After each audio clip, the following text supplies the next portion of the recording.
어떻게 보면 비트코인은 그 불장의 혜택을 한번 받았어요. 이미 기관 자금은 예전에 0에서 지난 1년 몇 개월 사이에 꽤 많이 들어온 상황인데 그 뒤에 알트코인들은 생각보다 올라오지가 않았죠. 왜냐? 차기 원전 의장 케빈 워시는 비트코인에 친화적으로 다가갈까요? 아닐까요? 어떤 생각을 혹시 갖고 계신지 궁금합니다. 저는 미국에서 지금 당장 비트코인을 미는 측면에서 추가적인 정책들이 더 나오지는 않을 거라고 생각을 하고 있습니다. 지지율을 끌어올리기 위한 전략으로서 이행을 약속하는 발언을 할 수 있다. 그리고 실제 이행하는 것보다 이행하는 발언과 의지가 시장을 작동케 한다.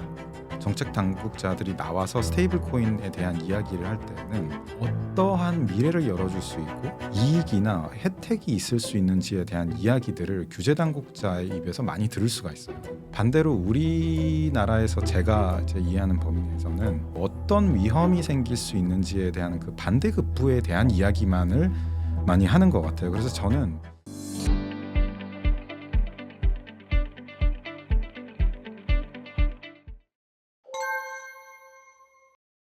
여러분 안녕하세요. 이 크립토 시장의 조정이냐 붕괴냐 이거 도대체 알 수가 없다. 이제 이 정도 조정됐으면 다시 반등할 것인가에 대한 질문도 갖고 계시고 아니면 조정의 서막이다 혹은 구조적인 조정 붕괴에 진입한 것이다. 이렇게 판단하시는 분들도 많이 계십니다. 자, 이런 결에서 우리는 어떻게 이 크립토 시장을 이해해야 될까 구체적으로 말씀 나눠볼 분이시죠? 예, 쟁글 대표님 김준우 대표님입니다. 안녕하세요. 네, 안녕하세요. 처음이시니까 한번 인사 말씀 부탁드리겠습니다. 네, 안녕하세요. 저는 2018년에 그 디지털 자산 정보 플랫폼 쟁글이라는 곳을 창업을 해서 지금 이제 8년 정도 제 서비스를 운영을 하고 있고 현재 이제 그 제 김준우의 크립토 오디세이라는 유튜브 채널도 만들어서 아무래도 좀 오랫동안 봐오다 보니까 어떤 흐름으로 시장을 봐야 되는지에 대한 이야기 혹은 뭐 산업의 뒷이야기 이런 것들을 좀 전달해드리려고 노력을 하고 있습니다. 네, 감사합니다. 자, 그러면 바로 예. 질문 단도직입적으로 좀 가도록 하겠습니다. 크립토 시장 네. 끝난 겁니까? 어떻게 생각하십니까? 아닙니다. 아닙니다. 네, 아니라고 생각을 하고 네.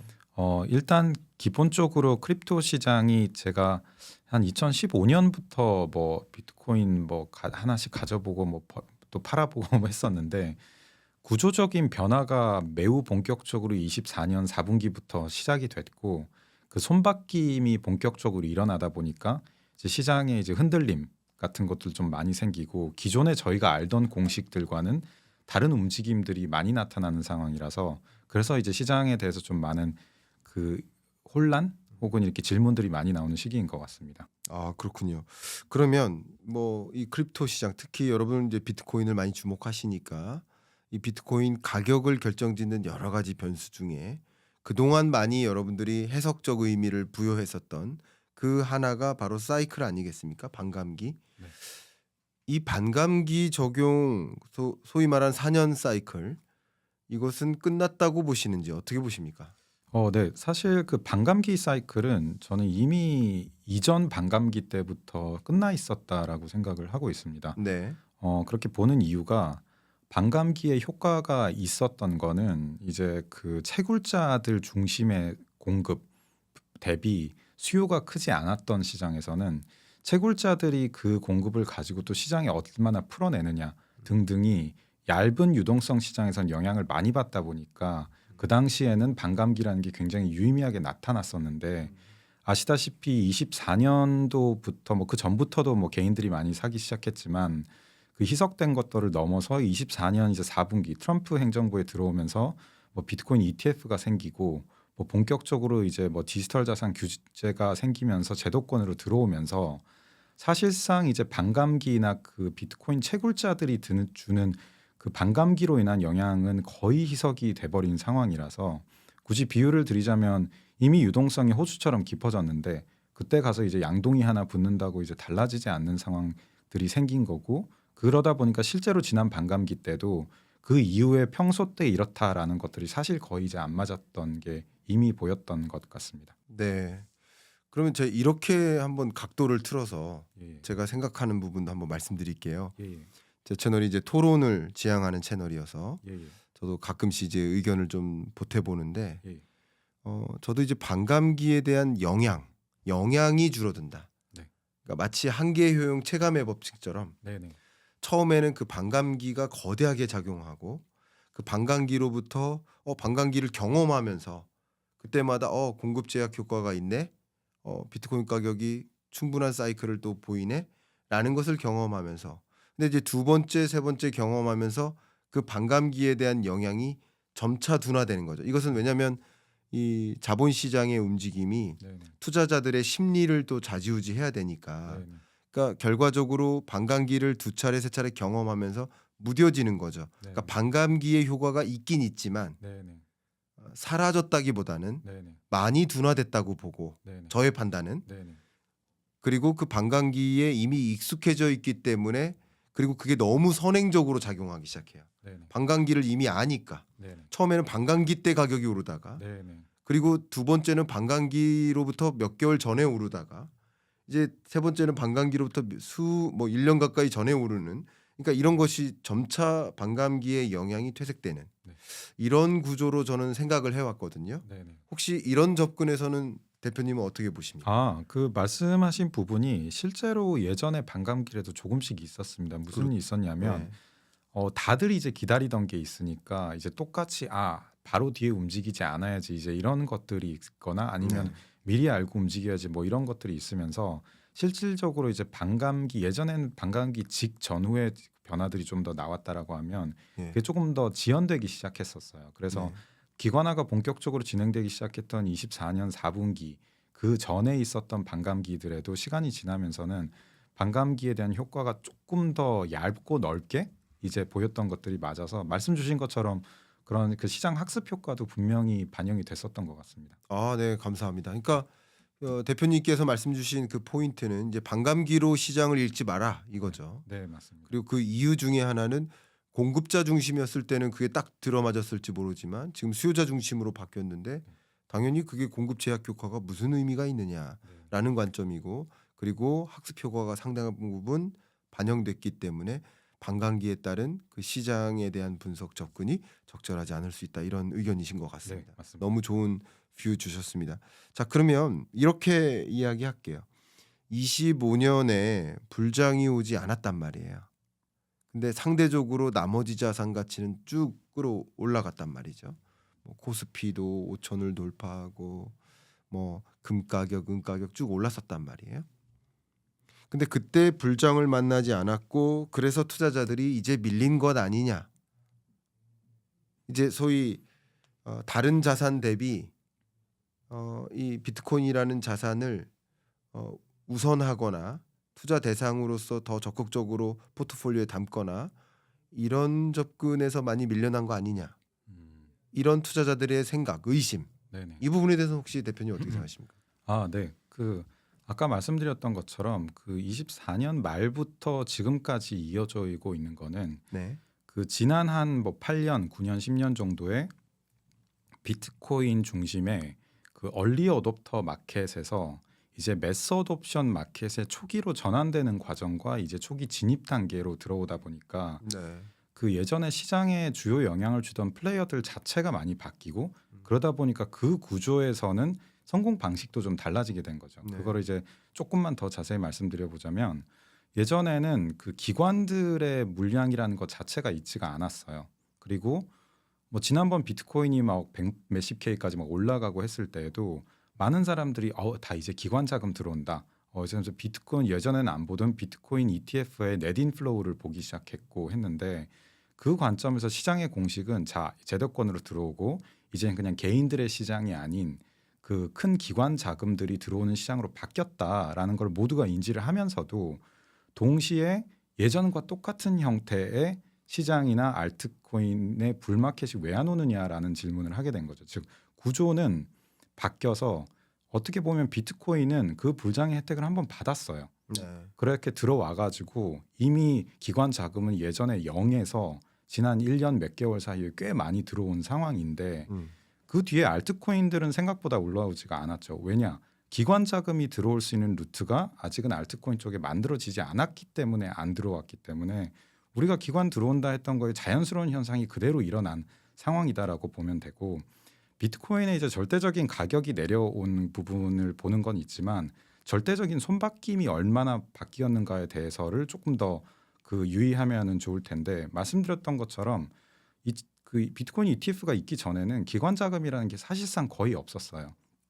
그런데 그 사이에 기관 자금이 대규모 들어오면서 기존의 개인들이 코인을 가지고 비트코인을 가지고 있던 사람들이 언젠가는 전량은 아니라도 부분 수익 실현을 하게 되는데 그게 ETF라는 안정적인 유입 채널이 생기다 보니까 이제는 꾸준한 매도세가 생기기 시작하는 거죠. 그래서 그들의 손바뀜이 지난 1년 사이에 꾸준히 나타났는데 매크로가 좀 어려워지거나 좀 뭔가 불안한 상황이 생겨서 리스크 잔을 공격적으로 투자를 못할 때는 기관 자금은 전략적으로 행동을 하기 때문에 불확실성이 있을 때는 유입세가 줄고 그러면은 기관 그 고래들의 매도세는 일정 부분 유지가 되다 보니까 내려가고 이런 것들로 인해서 최근에 이제 그런 현상들이 바뀐 거고 그래서 방금 말씀드린 것처럼 구조가 바뀌었고 코인들의 불장이 오는 형태, 모습, 순서 이런 거 그리고 어디에서 영향을 받는지가 사실상 지금 다 바뀌어버린 게 현재의 모습이라고 생각을 하면 좋을 것 같습니다. 네, 감사합니다.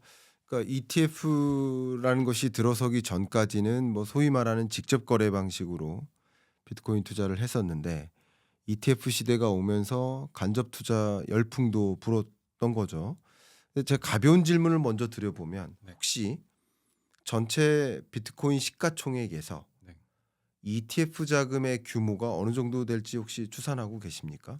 제가 아직 그 숫자는 제가 좀 머릿속에 있는 건 없는데 네. 이제 뭐 최근에는 이제 순유입이나 순유출 위주로만 조금 보고 있었습니다. 네네. 네, 그래서 근데 이제 최근에 한 달 네. 이게 모두가 이제 불안했었던 한 달 사이에 그 비트코인 ETF에서 순 유출된 금액이 네. 그 순금액으로 이제 정확하게는 아니지만 약 1.6 빌리언 음.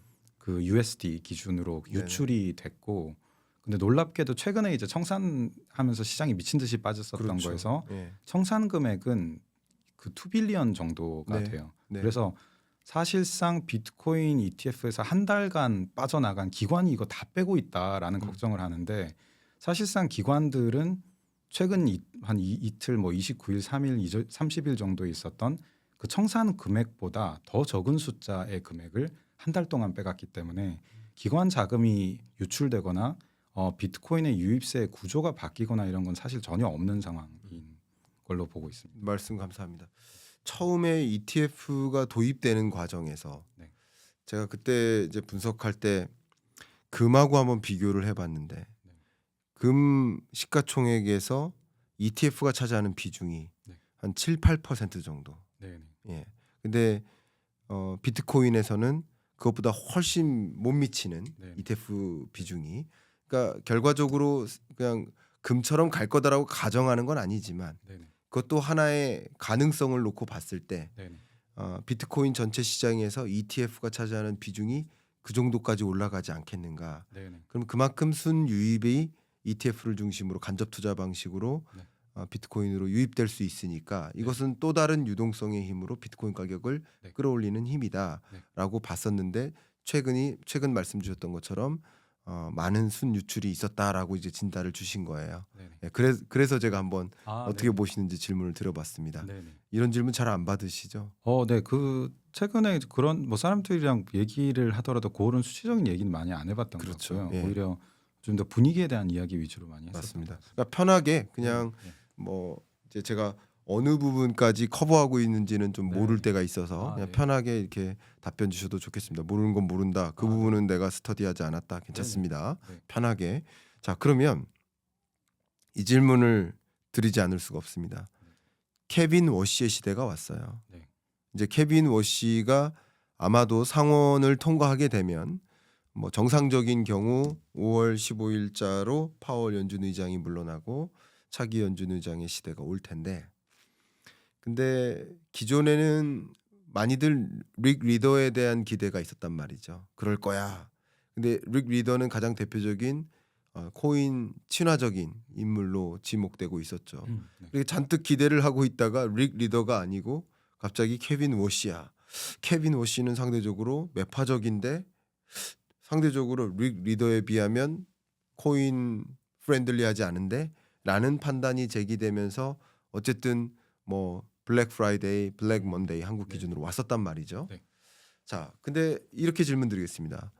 차기 연준 의장 케빈 워시는 비트코인에 친화적으로 다가갈까요? 아닐까요? 어떤 생각을 혹시 갖고 계신지 궁금합니다. 네. 저는 일단 답변부터 드리자면 저는 궁극적으로 친화적으로 갈 수밖에 없다라고 생각을 하고 있습니다. 네. 이제 크게 두 가지가 있는데 하나는 이제 트럼프가 이제 크립토나 디지털 자산을 어떤 관점에서 보고 있는가에 네. 대한 부분이 있고 두 번째로는 우리가 생각하는 비트코인은 여전히 뭔가 그 코인을 좋아하는 사람들의 자산이라고 생각을 하는데 네.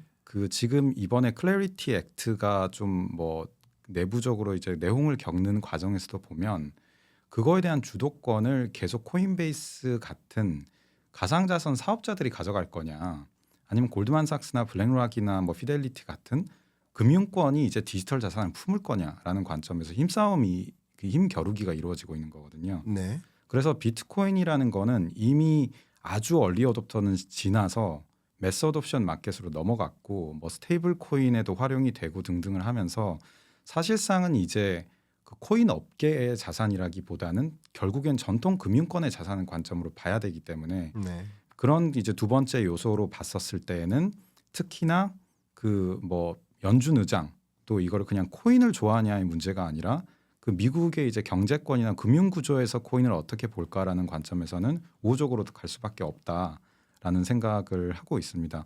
그래서 처음에 이제 트럼프 얘기는 제가 잠깐 언급만 하고 넘어갔는데 그 얘기를 조금만 드리자면 네네.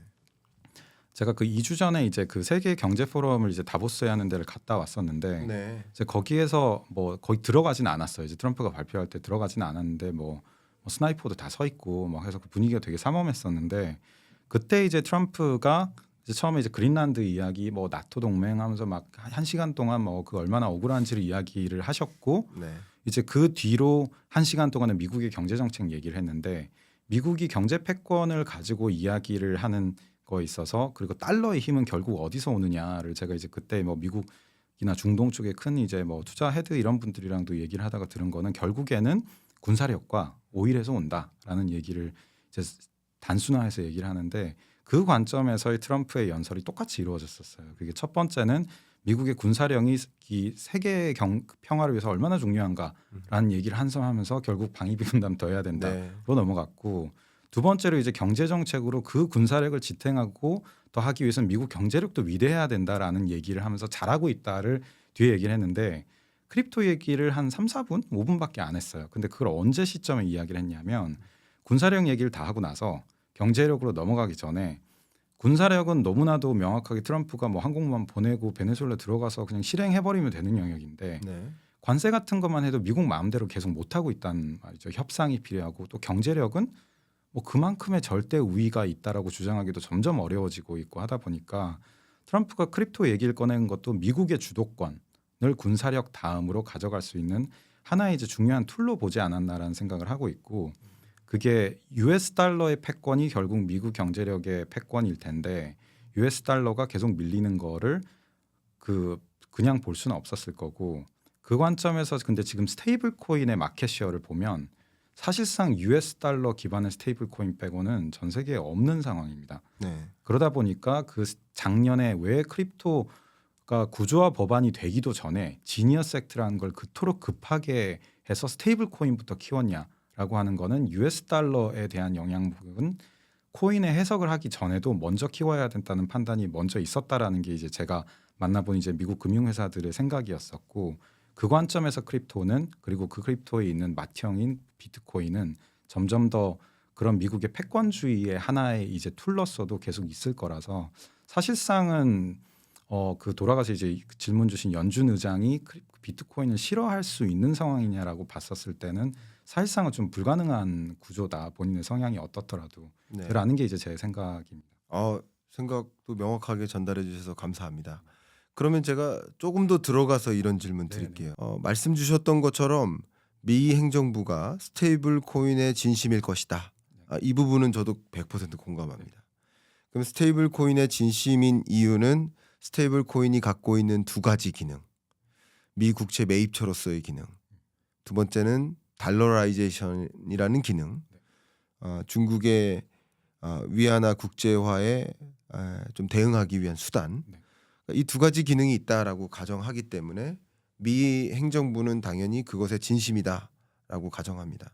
그러면 이 관점에서 두 가지 질문을 드리겠습니다. 첫 번째는 스테이블 코인은 그렇다 치고 스테이블 코인에 더 적극적일 것이다. 발효를 앞당길 것이다라는 거잖아요. 그것은 제가 이해가 가는데 그럼 스테이블 코인 외에 비트코인을 끌어올릴 것이다라는 어떤 뭐 통화 정책이든 뭐 행정부의 정책이든 어떤 추가적인 수단이나 정책들을 케빈 워시가 됐든 트럼프가 됐든 추가적인 정책을 내놓을까? 이건 굉장히 중요한 이슈가 될 것 같습니다. 반감기라는 이슈가 없기 때문에 어떤 이슈가 있을 것인지 1번. 그다음 이어서 제가 좀 이따 질문 드리겠습니다만 스테이블 코인과 비트코인의 관계는 또 어떻게 보시는지 여쭤보도록 하겠습니다. 제가 크립토 영역의 전문가들을 뵐 때마다 네네. 스테이블 코인과 비트코인의 관계를 어떻게 규명하시는지 여쭙거든요. 그리고 저의 생각도 또 말씀드리도록 하겠습니다.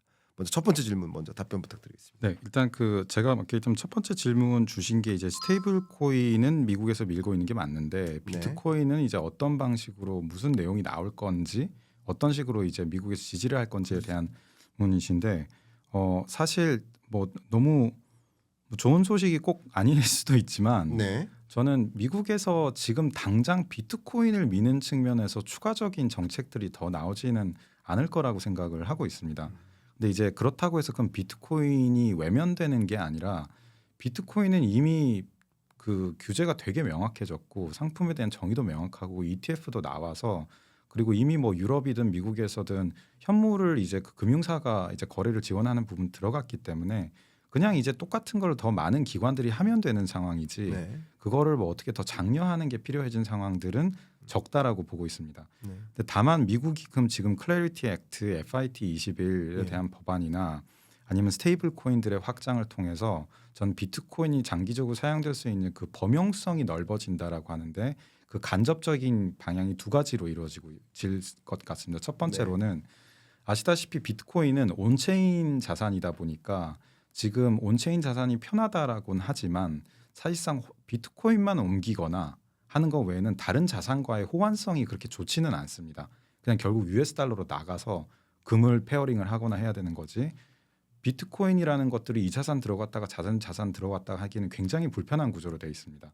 그러다 보니까 금 같은 경우에는 전 세계 연기금이나 정부기관이 보유하고 있어도 언제든 어떤 형태로든 리퀴데이트를 할 수 있는 다양한 자산 풀이 다 묶여 있는 걸 봐서 비트코인은 통로가 굉장히 좁습니다. 네. 그래서 그거를 절대적으로 확보해 줄 수 있는 게 저는 스테이블 코인이 시장이 되면은 비트코인의 유동성을 직접적으로 연계해 줄 수 있는 게 굉장히 커지기 때문에 비트코인의 지위나 유동성의 폭이나 깊이가 매우 깊어질 수 있다라고 생각을 하고 있고요. 네. 그러다 보면은 비트코인을 US 달러 기준으로 아니면 현지 통화로 사기가 어려웠었던 경우에도 기존에 이제 기본적으로 스테이블 코인 기반으로 비트코인에 대한 접근성이 훨씬 높아질 거다라는 게 첫 번째고 네. 그러니까 좀 부정적으로 얘기를 드리겠는데 클래리티 액트나 FIT 21 법안의 핵심 내용을 보면 네. 사실상 더 디파이 쪽 생태계 뭐 아니면 좀 이더리움으로 되는 그런 뭐 다른 뭐 스테이킹에 관련된 이야기들 그런 내용들이 훨씬 더 핵심을 이루고 있는 상황입니다. 그리고 기존 자산들에 대한 토크나이제이션을 보고 있기 때문에 네. 근데 그 역시도 기존의 그 제도권 자산들이 진입하기 어려웠었던 제약 요인 중에 하나 혹은 비트코인은 가만히 들고 있는데 다른 거는 운용 상품도 있고 다른 뭐 금리를 가져갈 수도 있는 것인데 이거는 아무것도 못하게 돼 있었거든요. 그거를 금융회사들이 금융 서비스를 통해서 비트코인의 보유 상품을 다양화시키거나 그거에 대한 투자 해칭이라던가 다양한 형태로 활용할 수 있는 금융의 영역이 열리는 게 이제 클래리티와 FIT 21 이후에 열릴 거라고 보고 있기 때문에 그냥 비트코인 가치 저장성을 보유한다를 넘어서 금융 기법들이 붙인 이제 활용성이나 턴오버가 굉장히 늘어날 수 있는 방향일 거라고 보고 있어서 간접적이지만은 비트코인의 이제 그 채널이 훨씬 더 확장되는 부분들이 이제 점진적으로 나타날 거라고 보고 있습니다. 말씀 감사합니다. 그러면 그 해당 주셨던 코멘트에 대해서 제가 짧게만 더 의견을 드려보면 네. 저희 채널이 워낙 그 토론을 지향하다 보니까 저도 토론자로서 역할을 하려고 노력하고 있습니다. 그러니까 제가 그동안 보아왔었던 스테이블 코인과 비트코인 간의 관계, 저는 다른 건 몰라도 어쨌든 비트코인의 이 자산 가격의 움직임이 유동성에 따라 민감하게 반응한다라는 것은 여러분이 익숙해진 개념이 될 겁니다. 그러니까 주식, 부동산, 비트코인 다 앞으로 유동성이 더 풀려나갈 것인가 아닌가, 그 유동성에 대한 기대감 여부가 당연히 자산 가치를 결정짓다시피 하니까, 그러니까 스테이블 코인과 비트코인 간의 어떤 직접적인 관계가 규명이 된다기보다는 스테이블 코인을 이제 적극적으로 발효하기 위해서 움직인다. 이제 발효만이 남았는데 이제 아마도 미 행정부는 또 차기 연준 의장은 그 스테이블 코인 발효를 앞당기기 위해 노력할 것으로 저는 생각을 합니다. 그러면 그런 과정에서 스테이블 코인의 더 범용화가 이루어질 것이고, 그러면 발행업체들은 더 많은 스테이블 코인을 적극적으로 발행하기 시작하다 보면, 그러면 자연스럽게 미 국채, 단기 국채 매입 처로서의 기능을 적극적으로 수행하게 되고, 네. 그러면 이게 유동성인 거, 미 국채 매입이 유동성입니다, 정확히. 네. 그러니까 유동성 공급이 폭발적으로 늘어나는 것, 그것에 대한 기대감은 비트코인에 대한 기대감으로 작용할 것이다라고 봅니다. 네, 맞는 말씀이십니다. 그렇게 공감하시고요. 네네. 자, 그러면 어쨌든 스테이블 코인과 비트코인 간의 어떤 간접적인 관계라는 관점에서 미 행정부와 뭐 통화 당국이 적극적으로 밀어붙여서 스테이블 코인 관련 발효를 앞당기기 위해 노력할 것이라고는 생각할 수 있습니다. 네. 근데 그거 말고요. 네. 비트코인 그 자체의 정책적인 행보로서 그동안 약속해 왔던 거. 네. 트럼프 행정부가 네. 나는 크립토 프레지던트다라고 선언하면서 네. 해왔던 게 전략적 비축 자산으로 비트코인을 채택할 것이다. 네. 이 공약에 대한 이행은 어떻게 될 거라고 생각하시는지 저는 그게 궁금합니다. 뭐 사실 저도 거기에 대해서 깊게 생각을 해보지는 못했는데 네. 그런 얘기가 있어요. 제가 정확히 기억은 못하지만 지금 한 달, 두 달 전인가 이제 예. 그 캐시우드가 그런 얘기를 했었던 것 같아요. 미국이 몇 프로까지 뭐 4.58%에서 5%인가까지는 비트코인을 매입을 할 거다라고 해가지고 11월 말이었나 12월 초인가 그때 한번 뉴스가 나오고 나서 비트코인 미국 정부에서 매입하나 보다 이런 적이 있었는데 그때 관련해서도 그럼 그 왜 5% 얘기가 나왔었냐라고 했었을 때 그 미국 제가 정확히는 기억이 안 나는데 이제 그때 이제 찾아봤었던 걸로는 미국 정부에서 보유하고 있는 전 세계 근본 이제는 없지만 네. 금의 보유량이 약 그 정도로였던 걸로 기억을 하고 있어서 그래서 캐시우드가 비슷하게 이제 금 정도의 그거를 미국이 가져가기 위해서 채우지 않겠느냐에 대한 이야기를 하면서 미국에서 더 살 거다라는 얘기가 나왔었고 저는 일정 부분 뭐 정확히 그 퍼센테이지를 맡을지는 모르지만 합당하다고 생각을 했었던 게 뭐 더 저보다 더 잘 아실 수도 있지만 그 사실 미국이 비트코인 뭐 금을 지금 밀고 있는 것도 미국이 사실 최대 이제 보유를 하고 있는 상황에서 밀고 있는데 원래 미국이 비트코인을 뭐 그 예전에 뭐 선물 이런 데서 받아들이지 않았던 때는 그 비트코인 채굴업자들이 대부분 한 그 뭐 5, 6년 전만 하더라도 중국이 한 78%, 80% 정도가 있었어요. 그래서 네. 막 그 워낙 이제 열이 많이 들어가다 보니까 막 시베리아 아니면 몽골 그 내중국 이런 데 추운 데에서 그거를 막 서버를 돌리면서 했었는데 그때 이제 미국에서 했던 게 미국에서 이게 그 밸리데이터인 이제 역할 이제 검증의 POW가 미국 위주로 돌아가지 않는 이상 이거는 이제 미국으로 유통을 뭐 금지하겠다 이런 얘기가 나오면서 사실상 그때 채굴업자들이 대거 미국으로 이동을 했습니다. 그 이후에 미국에서 이제 나오는 해시레이트가 이제 7, 80% 정도가 올라갔고 그 이후로부터 본격적으로 미국이 비트코인을 이제 우리가 통제할 수 있는 우리의 자산이라는 관점에서 봤었던 것들을 봤었을 때 어떻게 보면 이제 금이랑 좀 비슷한 형태의 모습을 볼 거라고 생각을 했었고 미국이 지금 뭐 부채도 많은 상황에서 비트코인을 전략적으로 살 건지는 잘 모르겠다고 저는 생각을 하고 다만 그게 스테이블 코인에 이제 들어가는 영역 아니면 미국 기업들이 포함하는 영역들까지 해서 범미국이 보유하고 통제할 수 있는 수준에서는 그 정도 이상의 그 심지어 5%가 넘는 그보다 더 높은 퍼센티지의 그 보유량까지는 가져가지 않을까라는 게 제 생각입니다. 말씀 감사합니다. 그 부분에 대해서 그게 일종의 비트코인의 대서사의 시작 아닌가 말씀하시는. 네. 근데 저는 사실 우리 유튜브 채널에서 네. 그 부분에 대한 의견을 많이 드렸었어요. 아 그러세요? 네. 이분 조금만 더 저도 토론자로서 의견을 네네네. 드려보면 네. 미국이 세계 어떤 나라보다 페더럴 리저브 관점에서 금을 가장 많이 보유한 나라는 맞습니다. 또 역시 몇몇 설들에 따르면 미국이 계좌 어카운트 상에 금을 보유하고 있는 것이지 실제 현물을 보유하고 있는 건 아니다라는 주장도 일부 있는데 그건 그렇게 중요한 주장이 아니다. 네. 그러니까 실제 금을 얼만큼 보유하고 있는지 그건 중요한 게 아니라 어카운트 상에 얼마만큼 잔고가 있는지가 중요한 거죠. 돈 얼마 있으세요? 그럼 나 어카운트 증권 계좌 얼마큼 그렇죠. 어카운트 상에 있는 것이지 그게 실제 얼마큼 갖고 있는지는 그렇죠. 중요한가 이거. 그리고 비트코인을 사는 것도 금을 바꾸는 것도 어카운트에서 어카운트로 바꾸는 거잖아요. 그렇죠. 맞죠? 그러니까 그건 중요한 주장이 아니다라는 의견 하나 드리고요. 네네. 재밌죠? 네네. 또 그다음 두 번째 의견을 드린다면 이 페더럴 리저브를 비교해 보면 미국이 전체 리저브에서 금이 차지하는 비중이 75%예요. 그러니까 미국이 금의 절대액이 많고요. 다른 여러 국가들보다 상대적으로 금의 형태로 많이 갖고 있어요. 그럼 어쨌든 트럼프 행정부가 전략적 비축 자산으로 비트코인을 확보하겠다라는 공약을 내걸었었는데 그것 때문에 인기몰이를 많이 했단 말이죠. 지지를 많이 받았단 말이죠. 근데 만약에 그런 이행을 안 하면 중간 선거에 유리하지 않겠죠. 네. 가뜩이나 지금 지지율이 많이 떨어졌는데 네네. 그러면 지지율을 끌어올리기 위한 전략으로서 그런 이행을 약속하는 발언을 할 수 있다. 네.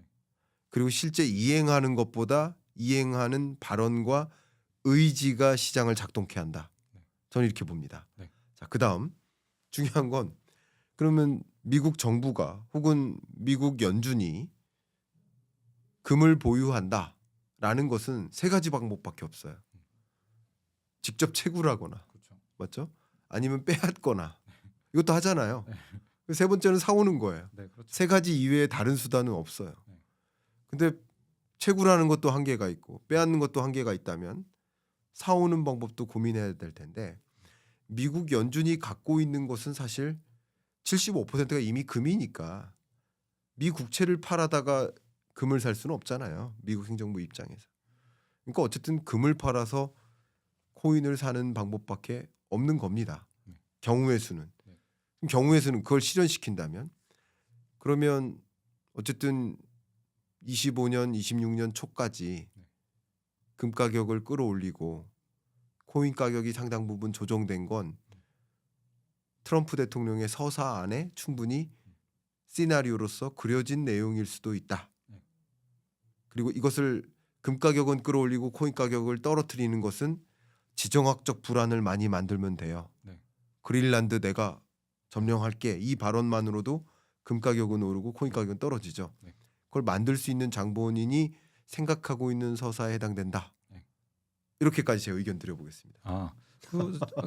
저는 사실 이제 뭐 오히려 그 매크로적인 어떤 그 정치 영역에서 이런 부분은 저도 뭐 사실 잘 모르는데 그 말씀하셨던 부분도 저는 트럼프는 모든 카드를 이용한 사람이라고 생각해서 그럼요. 뭐 활용하는 부분은 분명히 있을 것 같아요. 근데 이제 저도 이제 근데 그 어쨌든 그 다보스 포럼 갔다 오면서 조금 생각을 했던 거는 말씀하신 대로 미국이 뭐 뺏거나 채굴하거나 사거나밖에 없는데 그러면 그냥 살까? 그럼 그냥 사면은 문제가 뭐가 되냐면 달러가 묶이는 형태로 비트코인을 보유를 해야 되다 보니까 이제 그거에 대한 부담이 있지 않을까? 왜냐하면 돈을 쓸 수 있는 데가 줄어드니까 예를 들어서 달러를 찍어냈는데 네. 그게 비트코인에 묶여버리는 거에 대한 그 아쉬움이 있어. 그래서 저는 그 계속 생각을 했던 거는 스테이블 코인의 담보물로 비트코인이 조금씩 들어가기 시작하면 비트코인에 예를 들어서 US 달러를 쓰더라도 묶이는 게 아니라 스테이블 코인 형태로 재유통되면서 유동성이 그대로 돌아다니다 보니까 그런 형태로 미국이 그 전체적인 그 비트코인 보유량에 대한 걸 어쨌든 스테이블 코인을 하면 묶이긴 하지만 비트코인은 일정 부분 보유하게 되지만 달러 유동성은 어느 정도 유지할 수 있는 형태로 가는 거를 밀고 있나라는 생각을 저는 오히려 더 했던 것 같습니다. 아, 네. 감사합니다. 뭐 어쨌든 25년에 OBBBA법 통과시키면서 네. 부채 한도를 이만큼 끌어올려놨는데 네. 그 국채 발행해가지고 코인 사진 않을 것이고 네. 그렇죠. 그러니까 그런 것들을 좀 생각해 보면 경우의 수는 한정적이다. 네. 근데 그냥 전개상 네. 트럼프 대통령의 서사상 네. 이게 서사라고 가정한다면 네. 이걸 그대로 믿으시라는 뜻은 아닙니다. 네. 네. 이게 어쩌면 지정학과 음모론 중간 어딘가에 있는 의견일 수 있어요. 네. 그렇지만 이게 그럴 수밖에 없겠다라는 생각이 드는 것 중에 하나는 어쨌든 그 시나리오대로 금으로 코인을 사들인다라고 한다면 맞바꾼다라고 한다면 결과적으로 금값은 떨어지고 비트코인 가격은 올라갈 텐데 잘 리밸런싱 한 거죠. 네, 뭐 그런 결론적으로 그렇게만 된다면 그렇죠. 네. 그렇죠. 잘 리밸런싱 한 결과가 올 수도 있다. 네, 네. 네, 그걸 가정하자는 건 아니지만 네. 그런 시나리오도 충분히 네, 그럴 수 있을 것 같습니다. 네. 그려볼 수 있겠다. 생각이 상당 부분 많이 비슷한 것 같습니다. 그러면 네. 대서사의 시작, 네. 또 추가적으로 비트코인의 대서사의 시작이 올 수 있다고 보신다면, 네. 26년을 그렇게 가정하신다면, 네.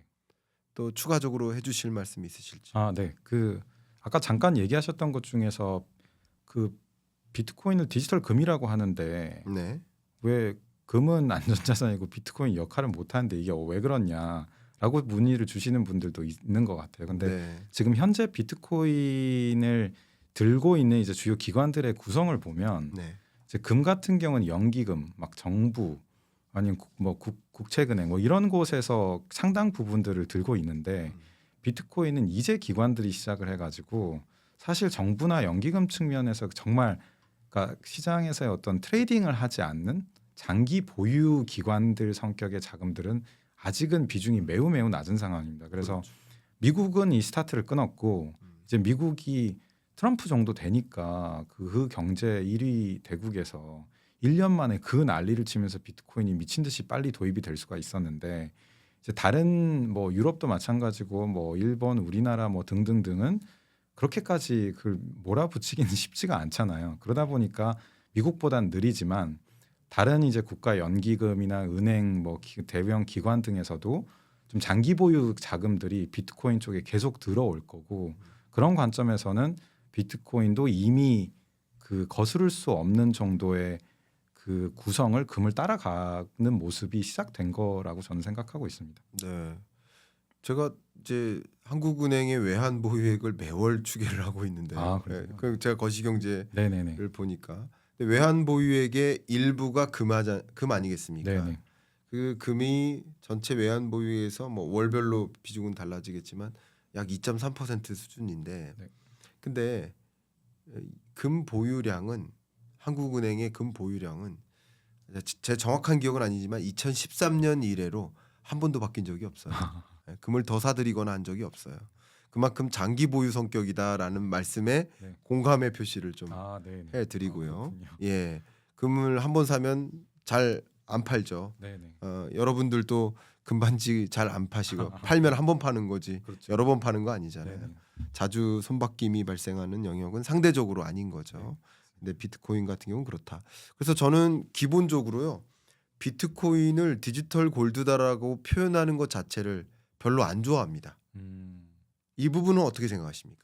뭐 금을 이제 비교를 하다 보니까 금을 제일 많이 얘기를 네. 하는 것 같고요.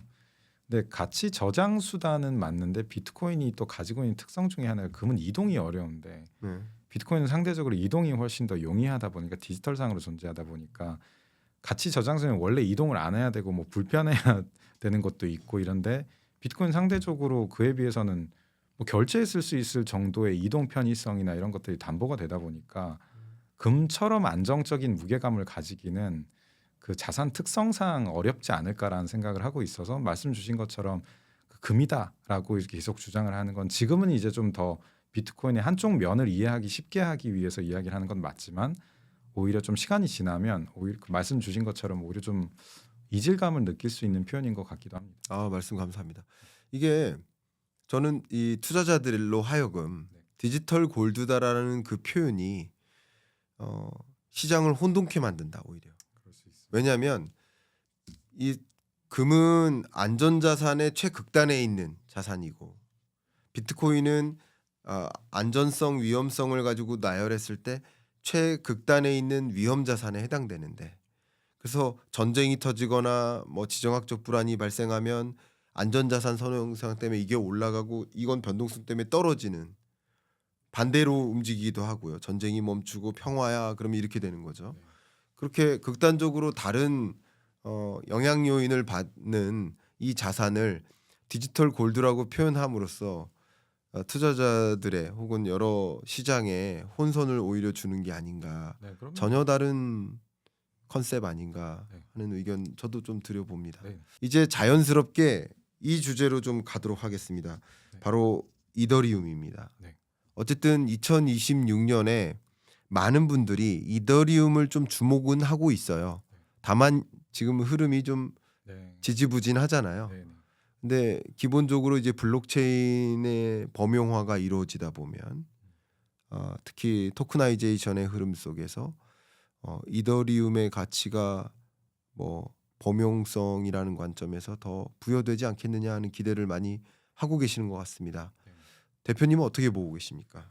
네, 그 딱 말씀 주신 것처럼 지금 타이밍에서 이더리움에 대한 좋은 이야기를 드리는 게 좀 부담스러운 면은 있는데 네, 그 저는 아까 말씀드렸던 건 한동안은 앞으로 이 가상자산 시장의 키워드는 기관일 거고 네, 계속 뭐 서비스 도입, 뭐 기관 진출, 정부 규제 완화 이쪽일 거라고 생각을 합니다. 네, 근데 거기에서 좀 돌아가서 아까 말씀드렸던 기관화하면 사람들이 여전히 이제 비트코인 위주로 생각을 하는데 스테이블 코인 그리고 클래리티 액트 그리고 FIT 21 법안 등 세 가지 내용을 다 보면 사실상 비트코인에 엄청나게 단기 호재로 작용되는 내용이 아니고 다 말씀드린 것처럼 어떻게 하면 기존의 그 전통 금융권이 그 기존의 뭐 국경 간 결제, 뭐 결제 수수료가 비싸다, 뭐 24시간 마켓이 안 된다, 자산 발행이 너무 다 뭐 파편화돼 있다 이런 불편함들을 해소해주는 블록체인의 요소를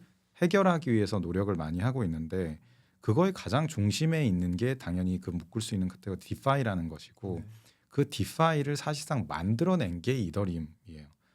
이더리움 이후에 많은 것들 그래서 저는 결론적으로는 이더리움은 지금 이제 앞으로 지금 흐름상 전통 금융 기관들이 들어올수록 토큰화가 더 많이 될수록 스테이블 코인 활성화가 많이 될수록 스테이킹이나 이런 이자 상품들이 더 허용이 될수록 가장 많이 활용될 수 있는 실제로 쓰일 수 있는 게 이더리움이라고 생각을 하고 있습니다. 근데 그렇게 생각을 하면 또 이제 반대 질문들이 있으세요.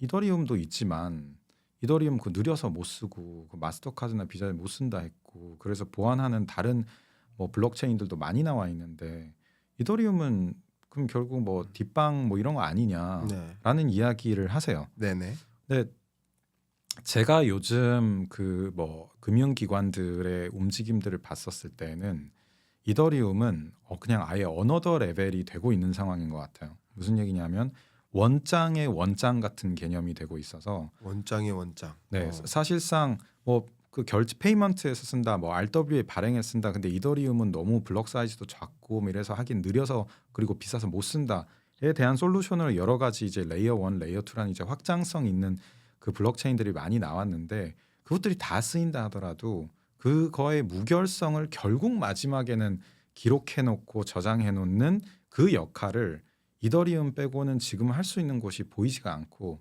시간이 지날수록 이더리움의 지위는 더 공고해지고 있어요. 네, 그래서 그거에 대한 이제 몇 가지 사례를 말씀드리면 기관들이 요즘 그 디파이나 이제 토큰화를 뭐 스테이블 코인을 준비를 하면서 메인넷들을 블록체인들을 검토를 합니다.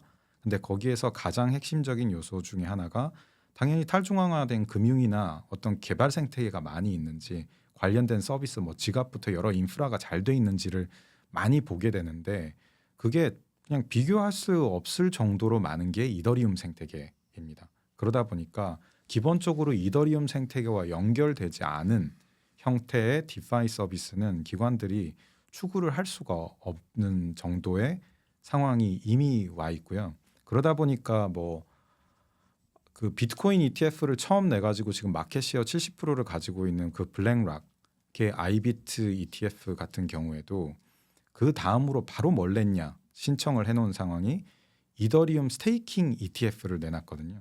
즉 그게 이더리움을 보유했을 때 이자를 어떻게 금융기관이 뭐냐면 뭔가 자산을 맡게 되면 이자를 주는 너무나도 당연한 개념인데 그거는 어디에서 이루어지나 비트코인이 아니고 이더리움 스테이킹이라는 거에서부터 출발한다라는 거를 그냥 대놓고 얘기를 해준 상황이고 뭐 많은 분들이 지금 뭐 가격 가지고 뭐 비트마인 같은 데도 이제 뭐 손실 구간이다 이런 얘기는 하시는데 거기에서도 똑같이 수천억 원어치 이상을 이더리움을 스테이킹을 하고 가는 것도 똑같은 방향입니다. 그래서 그런 관점에서 전통 기관과 그 금융권들이 들어올 때 이더리움은 사실상 이제 배제할 수 있는 선택의 여지가 있는 것이 아닌 그 근본으로 향해 가고 있기 때문에 이더리움의 확장성이 앞으로는 예전처럼 막 알트코인 붐 형태로 오진 않겠지만 하방이 이제 점점점 사용성 측면에서 다지는 과정들을 거치면서 성장할 수 있는 섹터라고 저는 보고 있습니다.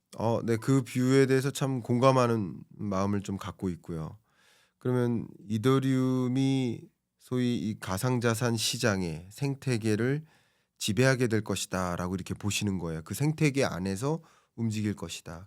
근데 최근에 또 제가 주목하고 있는 것이 이 토크나이제이션의 흐름인데 미국에서 이제 주식 거래 자체를 토큰화하겠다라는 것이 지금 발표됐고 그러면 지금 미국 장이 딱 시간이 정해진 시간 안에 주식 거래가 이루어지는데 그것은 이제 중앙을 거치는 거죠. 증권거래소를 거쳐서 거래가 이루어지는 방식인 거죠. 센트럴라이제이션인 거죠. 근데 이제 탈중앙화하는 방식, 개인 간의 주식 거래가 이루어질 수 있는 소위 블록체인 망에 기초한 이 토크나이제이션이 이루어진다면 정말 어마어마한 여러분 미국 시가총액을 생각해 보세요. 미국 주식 거래를 24시간 365일 할 수 있는 토크나이제이션을 만들어 나간다는 거예요.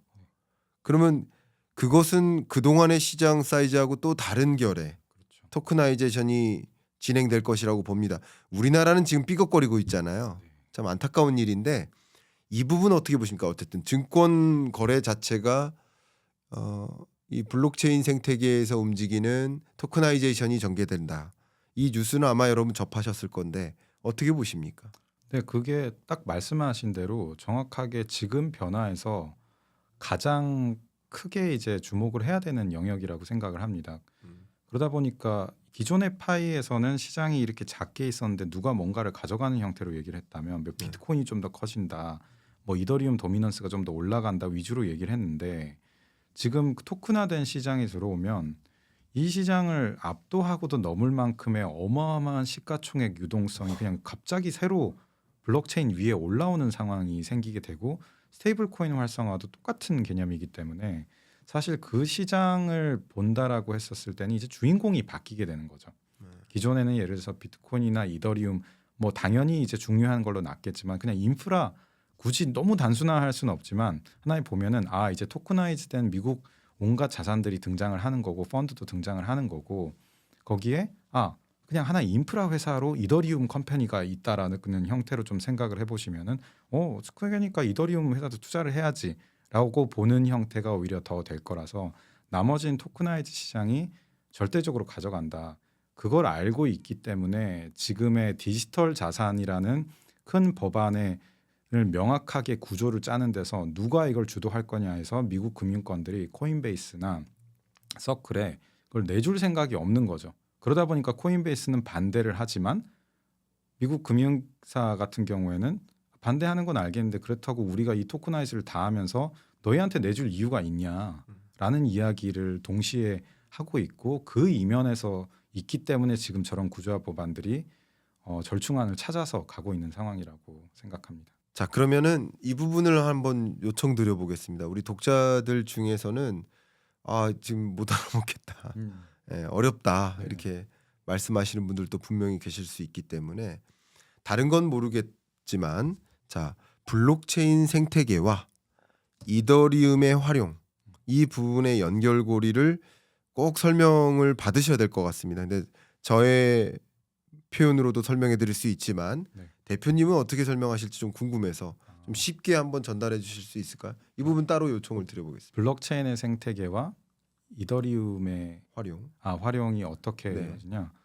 사실 블록체인 생태계로 들어오기 위해서는 그 이더리움을 활용하지 않으면 들어오기가 거의 불가능한 불가능하죠. 상황입니다. 그래서 사실 보면 그냥 게이트키핑을 이더리움이 하고 있다라고 네. 보셔도 될 정도로 보고 있고, 그럼 앞으로 뭐 미국 주식이 토큰화가 되고 뭐 아니면 미국 MMF 같은 게 토큰화가 되고 이런 것들이 된다라고 했을 때 그 토큰화할 수 있는 가장 기본적인 블록체인 인프라를 이더리움을 가장 어떤 형태로든 끼고 갈 가능성이 크기 때문에 지금 그런 관점에서는 그냥 관문 같은 존재다, 그냥 네. 필수 인프라다로 이해를 하시면 편할 것 같습니다. 좋습니다. 우리는 여러 가지 이제 코인도 그렇지만 토크나이제이션 흐름도 그렇고 블록체인의 네트워크를 우리는 활용해야 되는 거야. 네. 그러니까 블록체인 쉽게 말하면 IT 기술인 거죠. 네네네.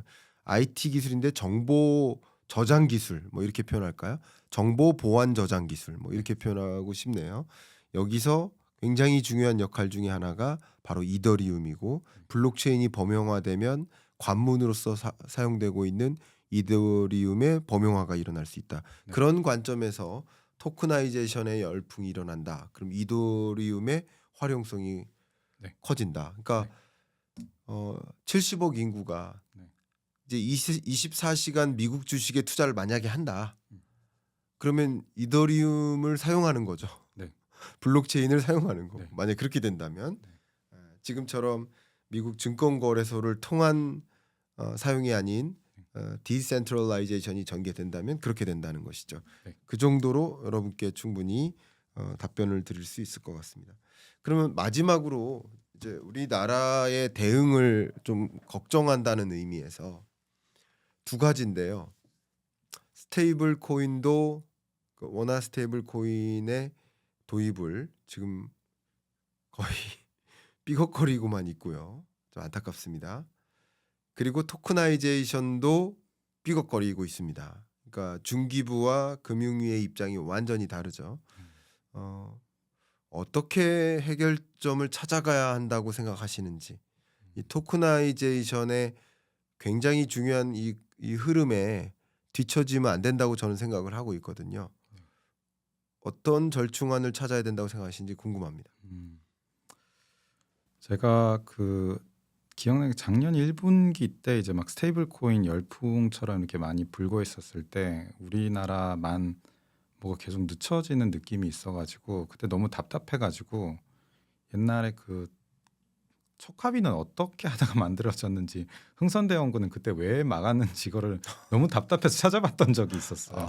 저 오죽 답답했으면 이게 또 반복되는 건가라는 생각에서 봤었는데 뭐 결론을 내진 않았고 그 정도의 답답함이 있었고, 근데 지금 제가 보는 거는 이런 게 있는 것 같아요. 뭐 다 가보진 못했지만은 해외에서 열리는 이제 컨퍼런스들에서 뭐 특히 요즘 가장 규제 측면에서 리드를 하고 있는 아부다비나 이제 두바이 같은 데에서 정책 당국자들이 나와서 스테이블 코인에 대한 이야기를 할 때는 스테이블 코인이 어떠한 미래를 열어줄 수 있고 어떠한 이익이나 혜택이 있을 수 있는지에 대한 이야기들을 규제 당국자의 입에서 많이 들을 수가 있어요. 반대로 우리나라에서 제가 이제 이해하는 범위 내에서는 스테이블 코인 규제 당국에서는 정말 말 그대로 스테이블 코인이 있었을 때 어떤 위험이 생길 수 있는지에 대한 반대급부에 대한 이야기만을 많이 하는 것 같아요. 그래서 저는 개인적으로 규제는 꼭 문제를 없애기 위한 측면의 규제뿐만 아니라 그 규제가 있으므로 산업이 올바른 방향으로 진흥이 될 수 있는 측면 앵글로 이제 규제를 좀 봤으면 좋겠는데 당연히 리스크 요인이 없는 거는 없다 보니까 리스크 요인 위주로 보면 안 해야 될 것 같은데 그럼에도 불구하고 해야 되는 그게 가져다 줄 수 있는 기회나 이런 게 크면은 그거를 이제 좀 밸런스를 할 수 있을 것 같은데 오히려 저는 그래서 규제 당국에서는 오히려 좀 왜 이렇게까지 하려고 하는지 이게 무슨 혜택을 줄 수 있는지 그리고 반대로 저는 현재 원화 스테이블 코인 같은 경우에 제가 척하비를 찾아보게 됐었던 배경도 끝까지 피하려면 피할 수 있는 건가 아니면 틀어막다가 결국 나중에 그냥 휩쓸리는 건가라고 봤었을 때 저는 절대적으로 후자라고 보고 있거든요. 그래서 그런 상태에서 저는 이제 좀 이거는 선택의 여지가 아니고 그냥 일어나는 일인 거니까 얼마나 그거에 대한 부정적 영향을 최소화하고 긍정적 영향을 최대화할 수 있는 플랜 B나 플랜 C를 지금 무조건 고민해야 되는 게 지금의 저는 정책의 기대치나 이제 목표여야 되지 않나라는 생각을 하고 있습니다. 제가 그동안 생각해 왔었던 거랑 너무 결이 비슷해서 저 놀라면서 좀 말씀을 청취했습니다. 우리 독자분들께도 여러 차례 그런 말씀 드렸었는데 기업으로 치면 비유를 해보겠습니다. 기업으로 치면 마케팅 부서, 전략 부서가 있고요. 회계 부서 혹은 뭐 재무팀. 총무 부서, 재무팀이 있습니다. 그러면 이 전략 부서, 마케팅 부서는 어떻게 추가 비용을 들여서 이걸 더 많이 홍보하고 제품을 더 고도화하고 경쟁력을 강화하고 우리가 어떻게 신시장을 개척하고 새로운 산업 생태계를 만들지를 고민해요. 근데 이쪽 회계부서 같은 경우 총무부서 이쪽 같은 경우는 그거 투자 대비 수익이 얼마나 나는데 그 비용 너무 많이 투입되는 거 아니야? 이걸 고민해. 그러니까 둘 다 필요합니다. 둘 다 필요한데 균형을 이루어야 돼요. 근데 지금 우리나라의 구조는 균형이 안 이루어져 있어요. 없습니다. 이걸 생각하지 않아요. 이것만 생각해요. 정말 안타까워 죽겠습니다. 갑자기 화가 나는데. 그러니까 우리가 확장적 사고와 제약적 사고가 있는데 확장적 사고도 필요하고 제약적 사고도 필요해요. 근데 그 균형을 이루어야 되는데 제약적 사고에 너무 갇혀 있는 거죠. 제약적인 거예요, 너무. 그래서 이게 경제 분석할 때는 비용 편익 분석이라고 하거든요. 분명 무언가 액션할 땐 비용이 들어요. 그것으로 인해 야기되는 부작용도 있어요. 이게 다 비용이에요. 그러나 그것으로 인해 야기되는 편익도 생각을 해야 돼요. 근데 편익과 비용을 비교했을 때 편익이 1이라도 더 커요. 그럼 추진해야 됩니다. 네. 망설일 이유가 없어요. 근데 계속 비용만 생각하는 거죠. 어떤 부작용이 있을까? 편익이 분명 더 큰데. 정말 스테이블 코인 말씀 주셨지만 토크나이제이션에 대한 결도 자, 잠깐 첨언을 더 드린다면 이걸 합법화하는 과정에 와 있단 말이에요. 근데 중소벤처기업부에서 규제 샌드박스라는 것을 이용해서 자, 규제 없지만 그냥 자유롭게 해 하면서 미술품도 거래하고 상업용 부동산도 거래하고 운동화도 거래하고 뭐 우리 음악 저작권도 거래하는 그런 생태계를 만들었다. 이걸 조각 투자라고 하거든요. 근데 이걸 제도화하는 과정에서 금융이죠. 제도화하는 과정에서 이거 이 토큰을 발행하는 발행업체와 유통하는 유통업체가 분리돼야 된다. 분리된다 되는 것까지는 저도 동의해요. 분리되어야 돼요. 분리되지 않은 문제가 있어요. 가장 대표적으로 은산분리 원칙처럼 네. 삼성그룹이 삼성은행을 만들어서 자금을 가져오면 삼성그룹의 자금 조달에만 집중할 수 있죠. 중소기업은 소외되니까 마치 이런 것처럼 분리는 돼야 돼. 근데 문제는 뭐냐면 분리하는데 기존의 샌드박스를 이용해서 조각 투자를 실현시켜 왔던 이런 스타트업들이 둘 중에 하나를 골라야 돼요. 발행할 거냐, 유통할 거냐. 근데 대부분 발행을 선택했는데 루센트블록이 이 거래, 유통을 손을 들었어요. 근데 문제는 한국거래소, KRX라든가 이들이 같이 하겠다라고 뛰어드니까 이 부분에 대한 조정이 필요한데 금융위와 이 중기부의 입장이 좀 달라요. 이런 여러 가지 서사가 있습니다. 그래서 지금 진짜 너무 안타까워 죽겠습니다. 네. 그래서 저는 칼럼으로 제안을 드렸었는데 일단 뭐 예를 들어서 한 2년 동안 시간을 정해놓고 2년 동안은 루스텐트 블록을 중심으로 거래하고 이들은 상업용 부동산 시장이 아닌 나머지 거래는 허용하는 방식. 그리고 2년 후에는 다 같이 열어놓는 방식. 예를 들면 이런 뭔가 절충안을 마련해서 빠르게 시행하면 되는데 그러면 된다 안 된다만 갖고 싸우는 거죠. 갑자기 토론하다 말고 싸움의 분위기로 갔습니다. 양해를 구합니다. 저희가 벌써 1시간 이렇게 쭉 토론을 이어갔는데 제가 총론적으로 대표님의 말씀을 좀 여쭙겠습니다. 근데 지금까지 말씀 주신 건 비트코인도 올라가요. 스테이블 코인도 확산돼요. 이더리움도 다 긍정적인 것만 말씀 주셔서 마지막 질문은 이게 예상대로 되지 않을 굉장히 중요한 위험 이런 것은 꼭 유의하셔야 됩니다라는 조언을 주시면 어떠실지. 예, 그 유의점, 네. 조심해야 될 점 네. 부탁드립니다. 방금 말씀드렸던 대부분의 내용들은 저는 그 이제 늘 보통 이제 금융 쪽에서 장밋빛 전망 위주로 많이 하는데 저는 오히려 테크 관점에서도 그렇고 산업 관점에서 구조적으로 이걸 받아들이고 있는 추세가 있다 보니까 그런 관점에서 좀 얘기를 드려서 사실 우리나라에서는 그 투자라고 하시면 영어로는 인베스트랑 트레이드가 되게 명확하게 구분해서 많이 쓰는데 우리나라는 투자한다. 물론 뭐 매매한다라고도 할 수 있겠지만은 제가 드린 얘기를 대부분은 어떤 트레이딩 관점에서의 그 조언으로 보시기보다는 장기적으로 어떤 시장에 내가 베팅을 하고 있는가, 어떤 구조의 변화를 전제로 하고 있는 자산들에 내가 베팅을 하고 있는가를 이해를 하시면 좋을 것 같아서 말씀을 드렸고, 근데 조금 더 그래도 뭐 우리가 다 투자를 하는 관점에서는 다 엑싯과 이제 수익 실현을 이제 생각을 했을 때 관점에서는 아까 처음에도 잠깐 말씀드렸던 것처럼 시장에 그 제일 경계해야 되는 거는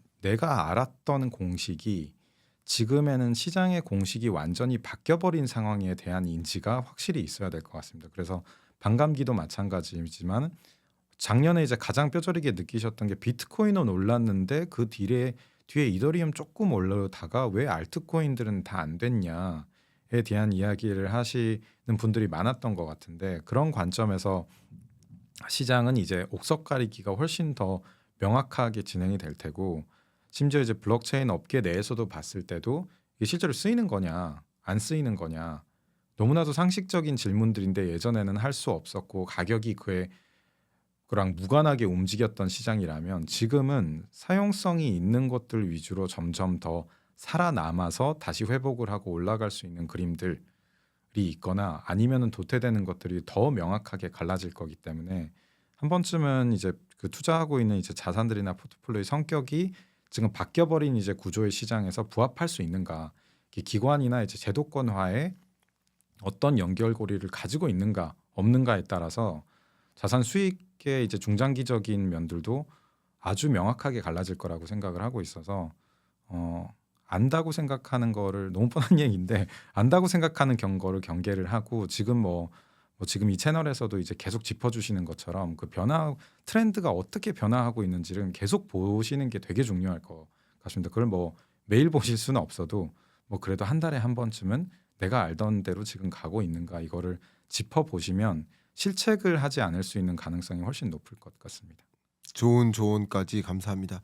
오늘 저희 채널 처음 출연하셨고 아마도 제가 알기로 이 토론 컨셉의 방송이나 유튜브 채널은 저희 채널밖에 없기 때문에 네네. 토론은 처음 하셨을 거라고 생각이 되는데 네네. 어떻게 경인남과 토론합시다에서 토론을 하신 소감 말씀 한번 마지막으로 여쭙고 마무리하겠습니다. 네. 그 말씀하신 대로 되게 좀 새로운 경험이었던 것 같고요. 네. 저도 이제 제 스스로도 경계를 하는 게 나는 나의 이제 그 편견에 빠져 있지 않은가를 계속 생각을 하게 되는데 이제 어떤 부분들에 대해서는 제 공감을 해주신 부분도 있었고 어떤 거에 대해서는 좀 보충을 해주신 것도 있고 어떤 건 이제 다른 관점 이런 것들을 보면서 저는 오히려 그 오늘 1시간 동안 이제 느꼈던 거는 내가 더 다양한 분들의 이야기를 더 많이 들어보고 그 시각을 어떤 관점에서 난 재해석할 건지도 좀 고민을 해봐야겠구나라는 생각을 좀 많이 해볼 수 있었던 시간인 것 같습니다. 말씀 감사하고요. 네. 저도 오늘 대표님 말씀 속에서 정말 많은 것들 좀 배워갔고요. 우리 구독자분들도 여러 가지 선물과 같은 정보들, 지식들, 그 시장의 변화들 전달받은 것 같습니다. 여러분, 대표님이 김준우의 크립토 오디세이라는 채널을 운영하고 있으니까요. 이 크립토 시장에 대해서 더 깊이 있는 이해를 팔로우하고 싶다 하시면 이 채널 추천해드리고 이 고정 댓글로 상단에 해당 링크도 남겨놔 드릴 테니까 관심 있으신 분들 꼭 클릭해봐 주시길 추천드리겠습니다. 오늘 찾아주셔서 정말 감사합니다. 네. 많이 배웠습니다. 네, 초대해 주셔서 감사합니다. 감사합니다. 네, 감사합니다.